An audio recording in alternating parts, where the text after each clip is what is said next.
नमस्कार शेतकरी बांधवांनो, स्वागत आहे तुमचं एका नवीन व्हिडिओमध्ये। आता सध्या शेतकऱ्यांच्या समोर सर्वात मोठा प्रश्न उभा आहे, तो म्हणजे की पीएम किसान योजना आणि नमो शेतकरी सन्मान निधी योजना या दोन्ही योजनांचे जे पैसे आहेत हे केव्हा येणार आहेत, एकाच वेळी आपल्या खात्यामध्ये येणार आहेत का वेगवेगळ्या वेळी येणार आहेत। जे देवेंद्र फडणवीस साहेबांनी म्हटले होते की आम्ही पैसे वाढवून देणार आहोत, तर ते वाढीव रक्कम ही आपल्याला आताच मिळणार आहे का ती वाढीव रक्कम आपल्याला नंतर मिळणार आहे, याबाबत सर्व डिटेल माहिती आजच्या व्हिडिओमध्ये घेणार आहोत। तत्पूर्वी तर का तुम्ही चॅनलवरती नवीन असाल तर चॅनलला सबस्क्राईब करा, एक लाईक करा।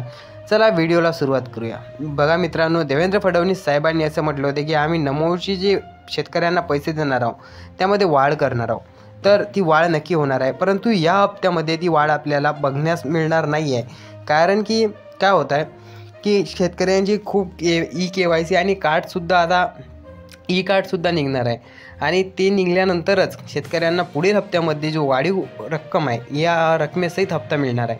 आणि राहिली गोष्ट पीएम किसान निधीची, तर ती जी निधी आहे ती आपल्याला 24 फेब्रुवारी म्हणजे आजची तारीख 20 आहे, 21, 22, 23, 24 म्हणजे 4 दिवसात, येत्या 4 दिवसात ती आपल्याला आपल्या खात्यामध्ये बघण्यास मिळणार।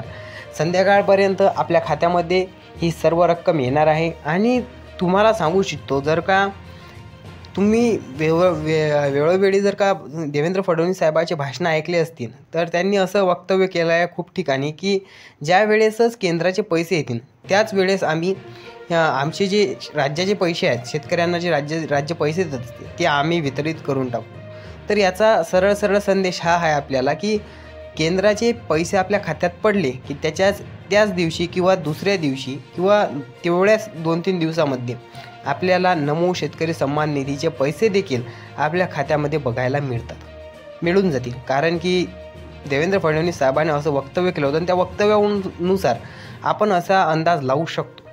आणि बघू शकता तुम्ही, आजकाल आता इलेक्शन वगैरे संपलेले आहेत आणि ते केंद्राच्या बैठकी वगैरे देखील संपलेल्या आहेत आणि प्रत्येकाला हे पद देखील मिळालेले आहेत। त्यानंतर आता सरकारचं काम सुरळीत चालणार आणि बजेट पारित झाल्यानंतर कर्जमाफीची योजना जी आहे ही त्याबद्दल आपल्याला संपूर्ण डिटेल माहिती बजेटमध्ये मिळणार आहे।